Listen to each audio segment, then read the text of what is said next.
दाऊद दौरा हा महाराष्ट्रासाठी की कुटुंबाच्या परदेशवारीसाठी असं विरोधी पक्षनेते विजय वडेट्टीवारांनी सरकारला सवाल केला। 34 कोटी रुपये खर्च करून अधिकारी मुख्यमंत्र्यांची सहल चालल्याचं देखील त्यांनी टीका केली।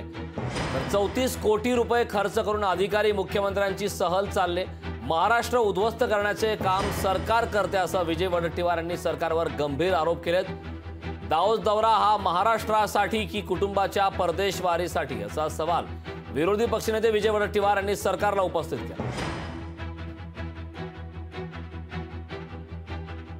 जवळपास 34 कोटी रुपये खर्च करून अधिकाऱ्यांची आणि सरकारची मुख्यमंत्र्यांची ही सहल आहे का किंवा यांच्या कुटुंबांसाठी पर्यटन आहे, हा खरा प्रश्न आता उपस्थित झालेला आहे। महाराष्ट्र आता आर्थिक दृष्ट्या अत्यंत कमजोर होत असताना, महाराष्ट्राची आर्थिक स्थिती अत्यंत वाईट असताना गुंतवणुकीच्या नावाखाली 50 अधिकारी घेऊन जाणं हे महाराष्ट्राच्या इतिहासामध्ये पहिल्यांदा होते आहे। काय गरज आहे या 50 अधिकाऱ्यांची? लोकशाही मराठी ऐका, पहा, जागरूक रहा।